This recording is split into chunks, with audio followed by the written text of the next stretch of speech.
today, growing up in St. Louis, it's out of gun violence. So is somebody gonna kill me, or am I gonna have to kill somebody? No. Oh, I thought I got over this. Wearing guns, trying to sell drugs, try to keep up with these young women and stuff. So I called COVID. When I called COVID, the company I was working for had shut down. So welcome back to another episode. Today we're here with Stanley Prince. So for people who don't know you, who is Stanley? Stanley Prince is a 64-year-old man who survived the hardest parts of St. Louis, Missouri that you can grow up in. I'm a man of God. I love God. I love my family. I'm a family man. I really do love my family. I love being kind to people. Stanley is a godly man. I work hard, very independent. I have a hobby, playing table tennis. Y'all call it ping pong. I call it table tennis because I don't graduate it. I'm on a high level now. That's my greatest hobby. The thing that I really enjoy doing the most is playing table tennis and hanging out with young people. I love talking to young people, try to help them, keep them going the route I went. What was it like growing up for you in St. Louis? Rough. When I say rough, I think I say it on a different level. You look at today, growing up in St. Louis, it's out of gun violence. So you can stand off and shoot somebody and handle your quarrels, whatever your differences is. But when I was coming up, you had to put these up. You had to fight. So if you didn't know how to fight, you got beat up, you got bullied a lot. And then also back then, you had to know how to defend yourselves against knives because a lot of people use knives.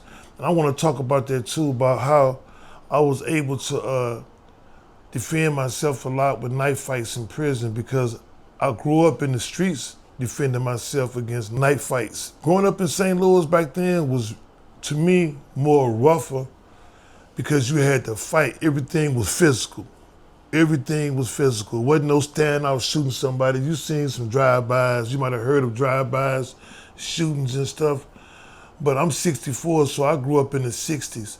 So from 61 into 73, that was a hard era in St. Louis to grow up in any parts of the city, from the projects to the north side, to the west side, to the south side. If you went to the movie theater, took your girlfriend to the show, you had to be on standby, be ready to fight. Everything was physical back then. So yes, it was a lot rougher to me. I don't know about nobody else, but to me it was rough. Why do you think it changed? I think it changed because a lot of men left home and then raised young men. A lot of young men are being raised by women and they don't know what it's like to get hit. They scared to get hit, so these guns and stuff is their way of defending, themselves, because they don't know how to fight. With no men at home to teach them how to fight. They teach them how to protect themselves. When I was coming up, we had a lot of boxing centers. In every neighborhood, there was a boxing center you can go to and learn how to box and fight. And so today, that's been cut short.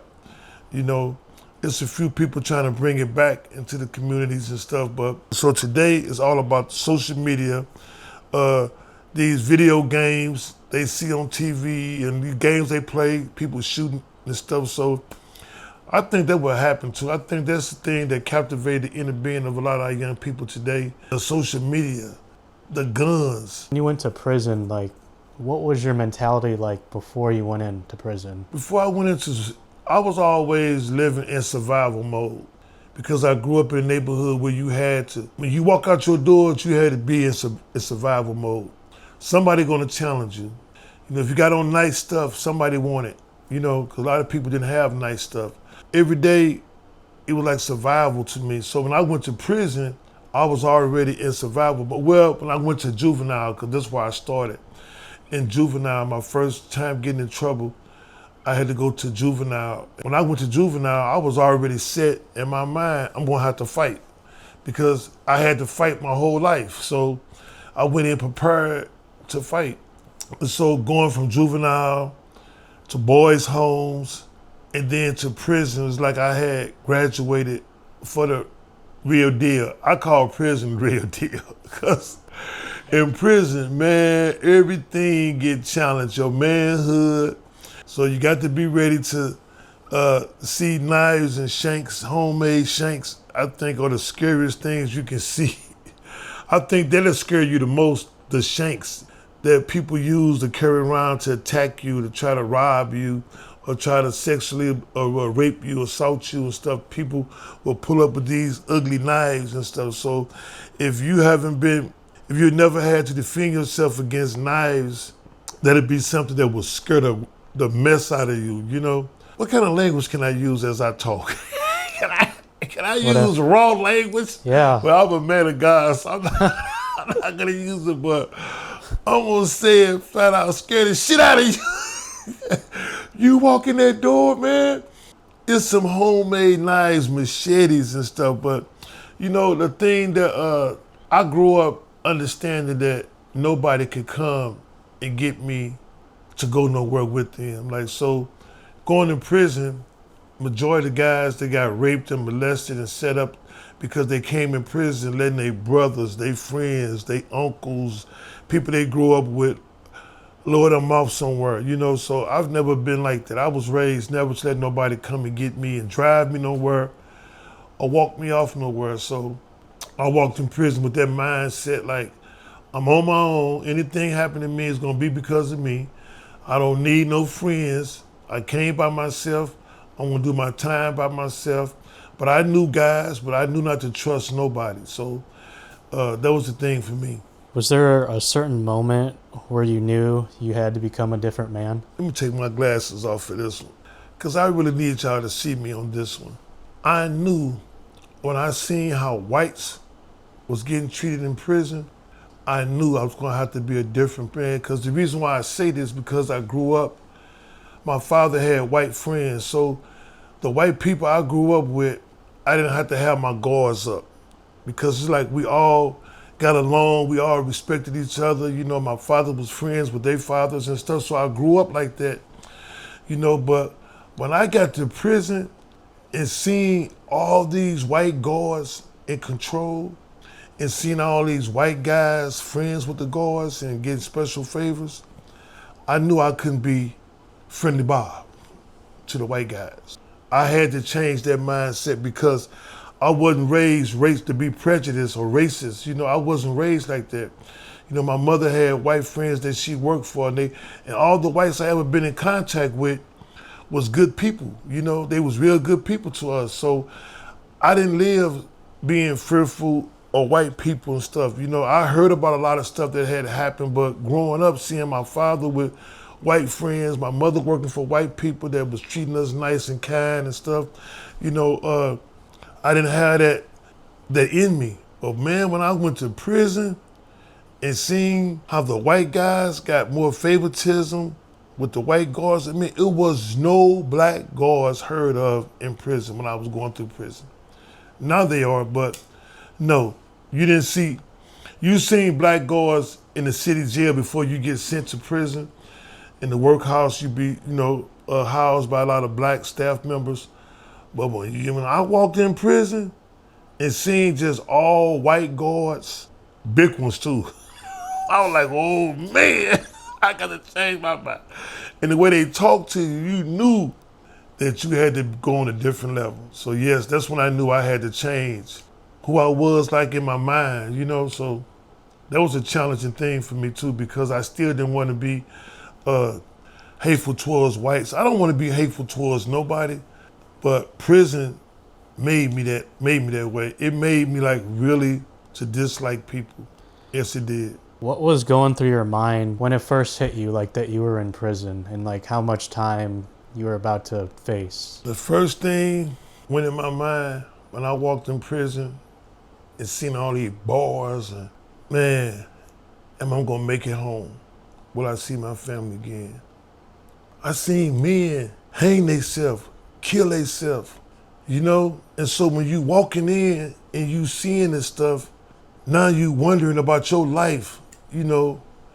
Why is these guys killing themselves and stuff? And so now you open your ears up to what's really going on in this prison, you know? And now I'm wondering if I'm gonna ever make it out. Am I gonna kill somebody to defend myself? Will I get a life sentence? I'm hearing about guys coming in with 3 years, ending up with 15 years. Hearing guys coming in with 5 years, ending up with 20. Hearing guys coming in with 10 years, ending up with life in prison. So, you know, when you hearing this stuff, everything shifts in you like, and so that was my first mindset when I walked in. Am I gonna make it home to my family? Will I see my family again? Will I get killed? You know?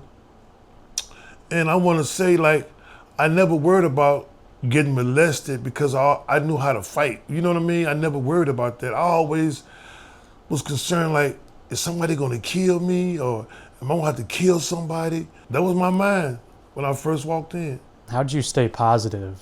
I don't think I ever stayed positive until I learned how to read and write because I was very illiterate. I get to that when I got to the federal prison system, but I was very illiterate, so I don't know if there was a question in me of not being positive.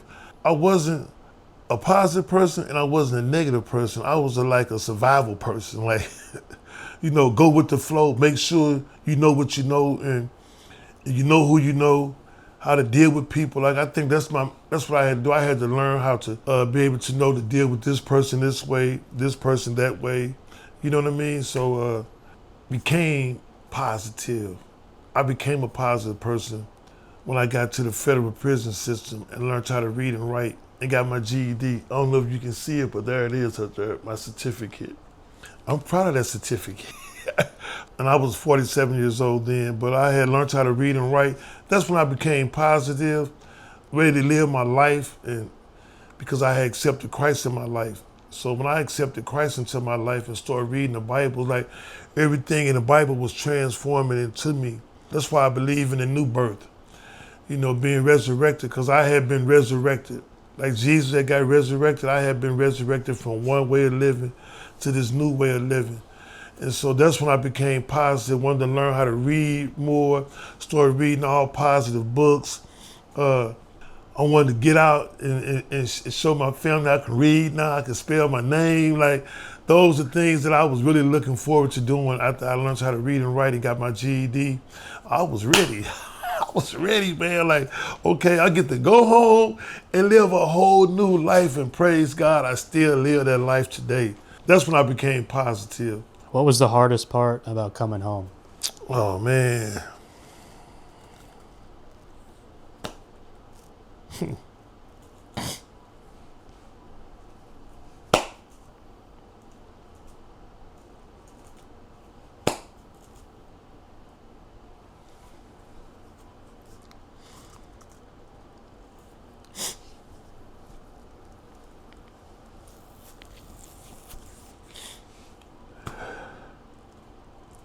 No. Oh, I thought I got over this, but it still bothers me.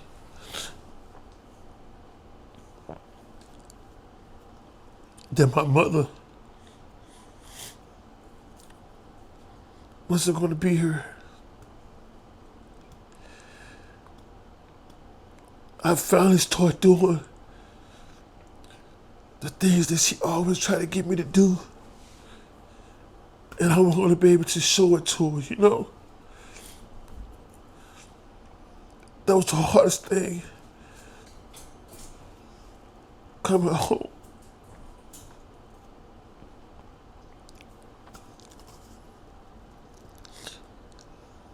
Man, I know she'd be so proud of me. I know she's proud of me now. But I wanted her to be here so bad, to see me live this life that she always tried so hard to get me to live. I really wanted her to see it and be a part of it. You know, so that was the hardest thing for me. If she were here right now, what would you tell her? I love you so much. I love you so much, Mama. Like, man. And I'm sorry. I'm truly sorry for every pain I ever caused you. But I know you know that I didn't know no better. And I always know you know I love you, Mama. I know you know that. But I'm going to keep on living this life to the best of my ability. And I know you up there praying for me. I know you got my back. A lot of days I can wake up and hear your voice. I can hear you call my name. So I'm doing okay, Mom. Like, for real, I'm not trying to hurry up and do nothing. I don't want all this wealth that I used to want, thinking that was going to make me a good person. So I'm taking one day at a time. And I'm grateful. I'm so grateful for my life. Like, I can honestly say today I'm the best person I ever been in my entire life. You know, you don't have to worry about me using drugs no more. I don't smoke. I don't do nothing illegal. Yeah, Mama, like, you did great, for real. You did. You really did great, because I heard all this stuff and I feel all this stuff. You know, everything that you used to try to do for me, you know, I do it now for myself. God bless me with a good roof over my head. I'm in a good neighborhood. You know, I have transportation. I didn't have to go steal and sell drugs for. So you did good, Mama, for real. I want you to know that you really did good. You really did do good, you know, and I love you, Mama. I miss you, but I am so grateful that you're my mother. I couldn't have had a better mother. Why do you feel like you have so much gratitude just because of everything? This is my gratitude. In 1991, only a few people know this. In 1991, I was pronounced paralyzed from the waist down in a high-speed chase from the police. I was strung out on heroin. You know, I used to be a drug addict. I used to shoot drugs up my arm. And I was in a high-speed chase from the police from doing a burglary house invasion. And I was told, I was cut out the car, and I was told I would never walk again. I was paralyzed from the waist down. And so I laid in that bed, shackled to the bed, and with this thing in my penis. And I couldn't feel it, but it was there. I knew it was there, but I could never feel it. And so that's when it dawned on me that I'm never gonna walk again. I can't feel nothing from the waist down. And I just started talking to God. I didn't know you could talk to God. I always thought like that was something like a myth that people would say, talk to God. My mother used to always tell me that. You can talk to God about anything. And I kept hearing my mother say that to me when I was laying in that hospital bed. And I just kept talking to him, and I asked him from the kindness of my heart, please don't send me back to prison in no wheelchair. I know I did wrong, but please don't send me back to prison in a wheelchair. You know, I know you can do anything, God. And I'm sorry for everything I've done. I'm sorry for hurting my mother. I'm sorry for everything. Like, I just kept talking to him, and I knew he believed me. It was just something about me knowing that God believed me, but I didn't know if I would ever walk again. But I knew at those times when I was talking to him for weeks that I was sorry. Then I could just feel him knowing I was sincere in everything I was saying to him. And so they said it was like 16 days after I was in the hospital, shackled to the bed, that I got up and walked to the bathroom. I was walking to the bathroom. I don't remember walking to the bathroom. I remember hearing somebody scream, and I turned around. It was the nurse coming in to bring me my food, and she dropped it. And I looked at her, and I just remember falling and them picking me up. The guard that sat outside my hospital room door, he rushed in. I remember them picking me up and carrying me back to the bed. And I'm sitting on the bed, and she was like, where's the tube? And I say, what tube? Now I'm understanding the tube that was in my penis was out. And I said, I got to use the bathroom. That's all I kept saying. I got to use the bathroom. I need to pee, like that. And she was like, so you walked? I said, I guess I did. She ran out, came back with the doctor, and they took me downstairs and ran me back through this MRI machine, and they showed my disc, the lower disc in my back had sealed up. So when I tell people I believe in those miracles that were performed in the Bible, this is why. And I have documentations of it and everything, you know, that I know those miracles are real. I know because it happened to me. I don't know about nobody else. I know what happened for me. And so the doctor showed me before and after. It had sealed up, and I was able to walk, and I went to prison to do my time, not in a wheelchair. But it was a struggle for years, being afraid to put stuff on my back, afraid to sit down. Sometimes I used to be afraid to sit down. I know if I'm gonna get back up. You know, it was in my mind for a while, but praise God, today I walk, I run sometimes, you know. Since 91, I've been up walking and moving around. So that's why I'm so grateful. That's where my gratitude come from. It don't come from nothing else from me not being able to be in the wheelchair for the rest of my life. I'm truly very grateful. And I haven't used drugs in 37 years. I haven't put a needle in my arm in 37 years. So I'm grateful for that because that was something I thought that I would never stop doing because, once you start, you always hear people say, once a dope fiend, always a dope fiend, always an addict. That's where my gratitude comes from. Just, I love God. I don't smoke. I don't drink. I don't gamble. I don't smoke no weed. I don't sell no weed. I don't do nothing illegal. I don't buy illegal materials for my line service. Like, I just don't buy into none of that. So, yes. What do you want people to understand about you now? I want people to understand that I never was a bad person.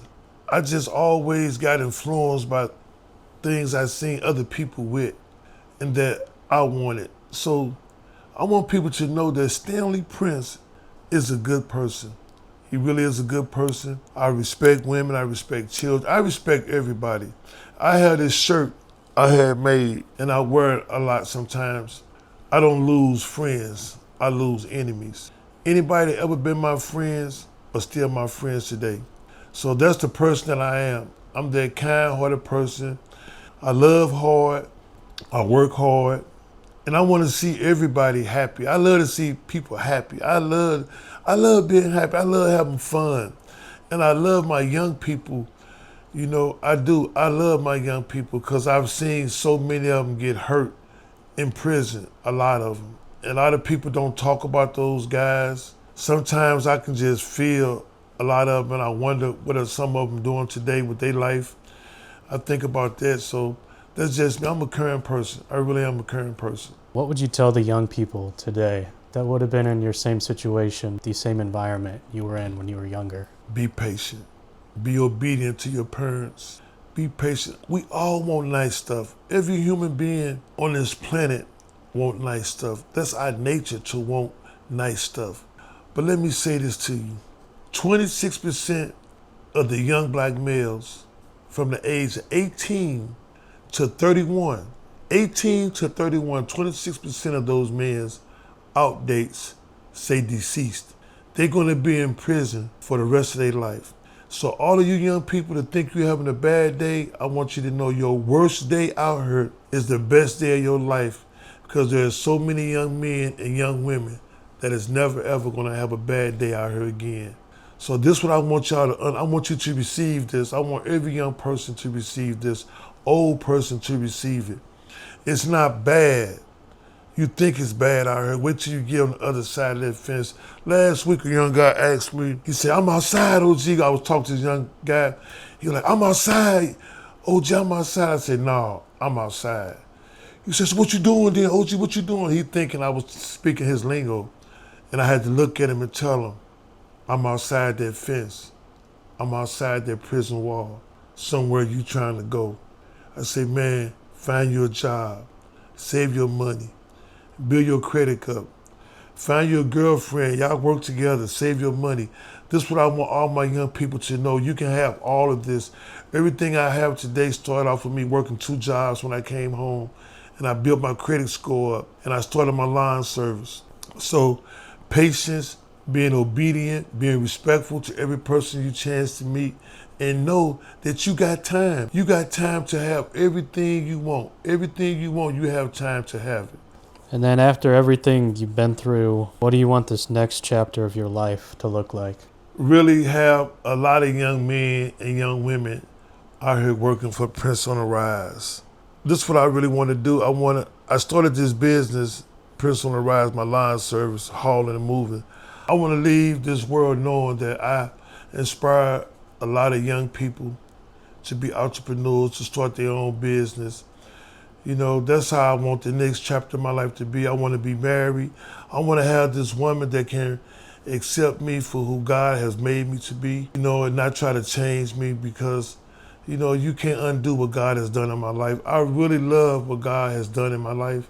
My next chapter, that's how I want it to be. Yeah, I like to touch on drugs, how it started with me. And I still find it so hard to believe I allowed that to happen because I don't like being high. I don't like it.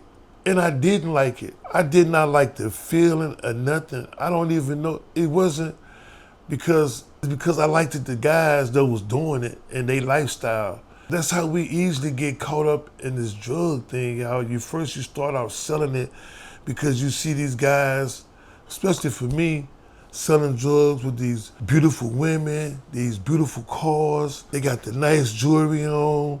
They got these tailor-made suits on. Like everything you see them wearing and doing, you seen the white people do and have.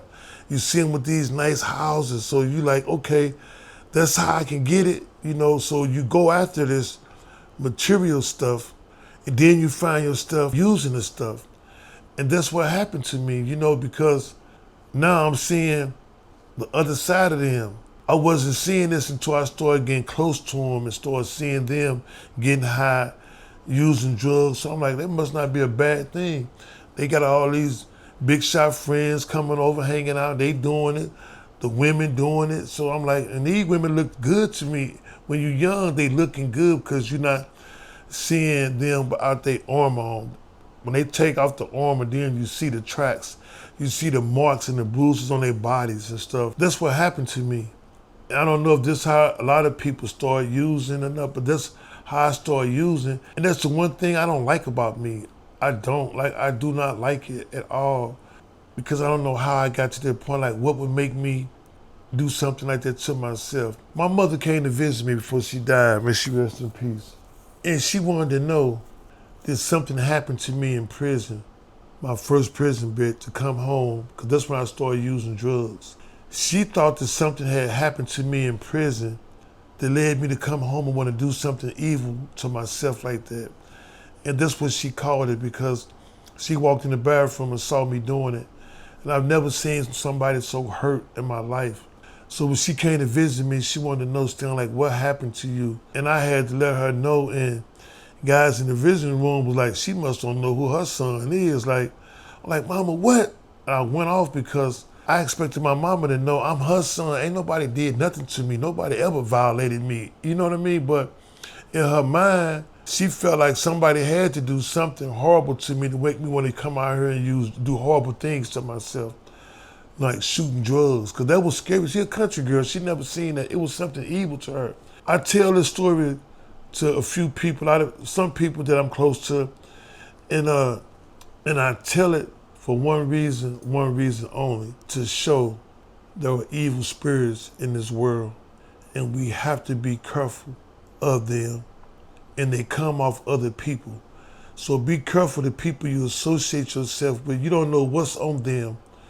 You know, you don't. Because they look good and everything. We really have to be careful who we associate ourselves with. Please be careful. With the addiction and stuff, like for the youth now, how are you like giving back? This young man right here, I met him in a program. All right, I want to introduce Lil Greg. I call him Lil Greg. You can have a seat, Lil Greg.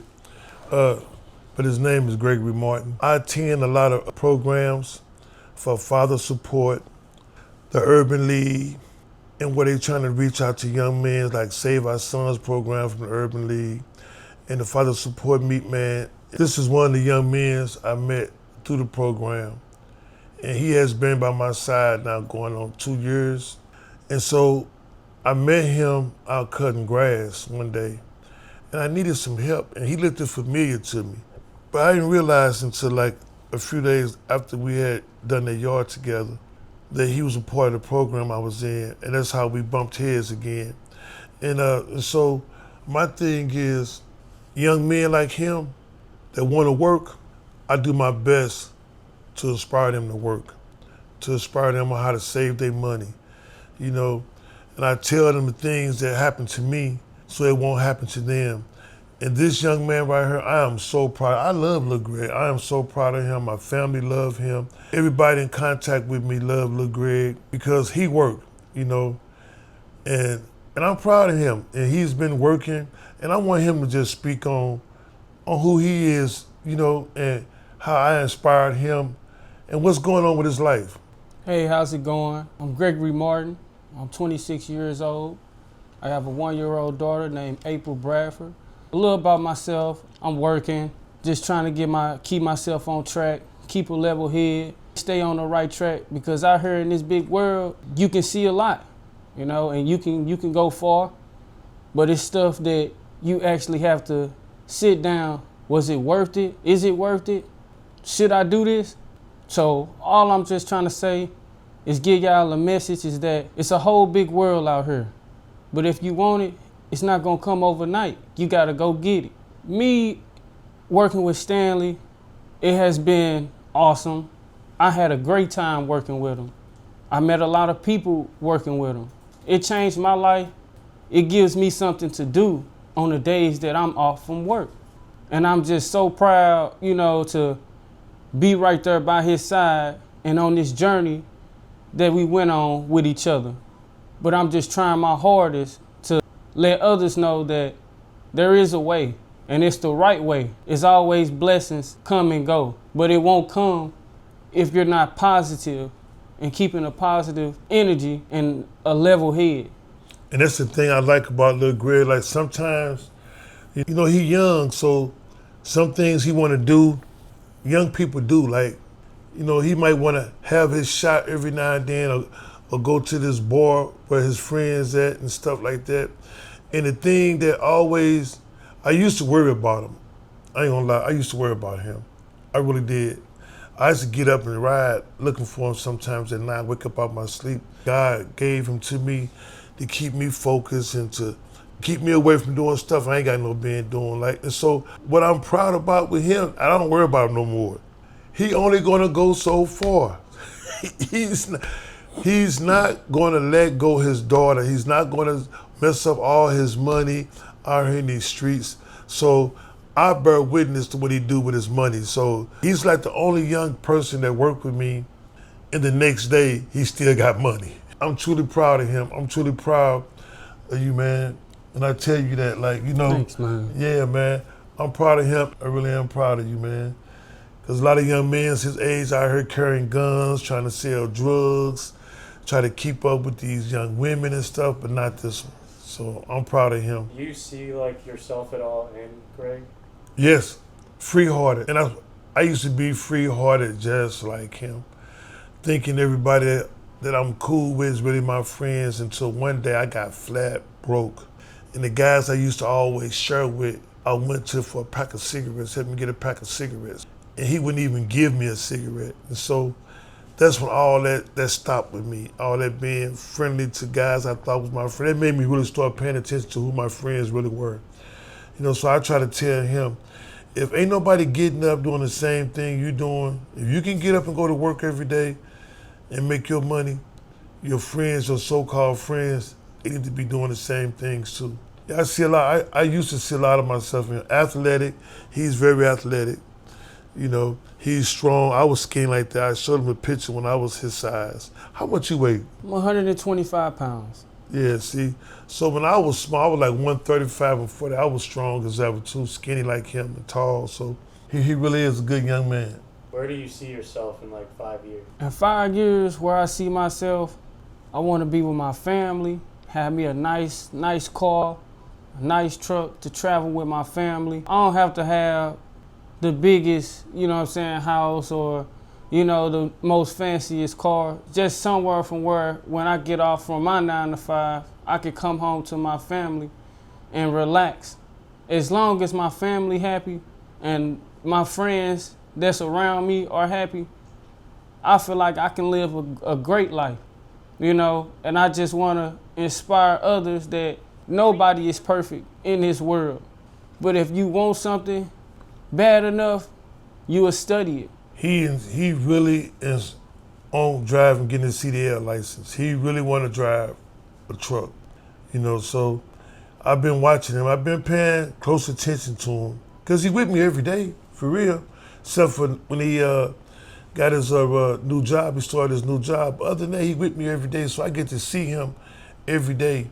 Me and him was talking the other day because if you go, I just went and bought me some yesterday, some more Rome noodle soups. I still eat Rome noodle soups with peanut butter sandwiches. And so when people see, they be thinking I got money and stuff. They don't know, man. I don't have money, but I'm content. I am so grateful for my life. I can't wait to get up and go make me a Roman noodle soup, eat me a peanut butter sandwich. A lot of days, that's my lunch, you know? And it's not because I'm stingy. I just know if I save my money, I need to make sacrifices. And so that's one of the sacrifices I make in saving my money, you know? So that's one of the things I do. So if anybody, you know, if you're out there thinking you got to have this steak or this fast foods all the time, man, that one Roman noodle soup and a peanut butter jelly sandwich and a cup of water, man, it'll get you on point. It'll get you. Yes. And then if you could like shout out you can talk about the one. Yeah. In 2019, yeah, that's when I decided. But I decided I knew that I was going to come home and start a business, but I didn't know what business I was going to start. So in 2019, I decided to start my line service. I ran into a friend of mine that had did time with me and stuff, and he was doing good for himself. And he broke it down to me. He said, man, I work 5 days a week, and on my off days, I cut grass. He said, I got 7 yards I cut. He said, I try to cut all of them on a Saturday, but if not, I cut 3 on Saturday and 3 on Sunday, you know, and then I rest and get ready to go to work. He said, but the money I was making off cutting grass, I used for gas money to get back and forth to work, you know, and he was using his check to get direct deposit to the bank because he was trying to build up his credit score so he can get new equipment. So he broke all this stuff down to me, so that's when I started my lawn service. That's how I started when I was working. On my days off, you know, I cut grass, and then people was calling me so much. When I get off work, I cut yards. So I'm cutting yards all during the week as well and on the weekends. And so I did the math one day. The money I was making cutting grass when I get off work and during the week was twice the money I was making working the job. So I called COVID. When I called COVID, the company I was working for had shut down, and I got depressed because now I'm like, man, I ain't got a job. I don't really got this truck and stuff. And so I'm like, how am I gonna do it? And so I just kept cutting grass, and that's how I got my lawn service. Today, I have 2 trucks now, 2 trailers. I have my own car, you know, and everything is paid for. But the thing that inspired me to really do this was this guy that bumped into me, a friend of mine, and he taught me about how to build my credit up. So that's how I got everything, through credit. And so I had to really bust my butt cutting grass to pay these high car notes, this high truck note. So now I got to really, really work, you know, to keep my truck. I just started thinking about, is there other stuff I can do?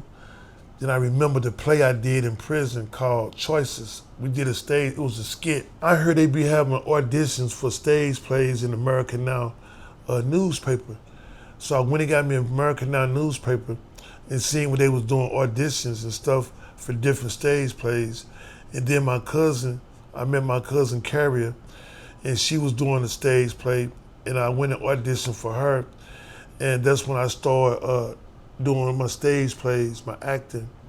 And I did my first movie for her. And so during that time, people was telling me how to write my book, tell my story. I've graduated from her Stowe. I've won Streets of Success. There go a lot of certificates I've won. There's my trophy case, all the awards I've won, you know, for different programs. And so I said, okay, I'm gonna do a podcast show. So I started my podcast show. It's called Prince on a Rise. That's the name of my business, as well as my YouTube channel.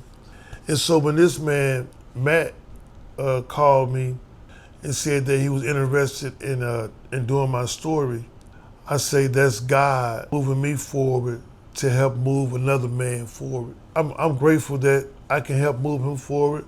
I hope telling my story, you know, will get him where he's trying to go in his life, you know, and I appreciate it because it's a positive thing that he's doing. Man, I'm wishing you the best, Matt. You know, I'm wishing everybody out there who listens to it. So I hope whatever he show you guys or show the world, that it inspires somebody to move forward in their life And don't be afraid, you know what I'm saying, to take chances on living right. You're gonna lose friends. I've lost a lot of them.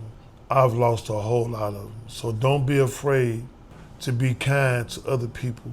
Do not be afraid to change your lifestyle. Do not be afraid to change your circle, the people that you associate yourself with. Do not be afraid of that. You know, if you really feel so strong in your heart that this is something you need to do, don't worry about the people on the side of you, the people behind you. Worry about the people in front of you who you're trying to connect with, and make sure you're connecting with the right people.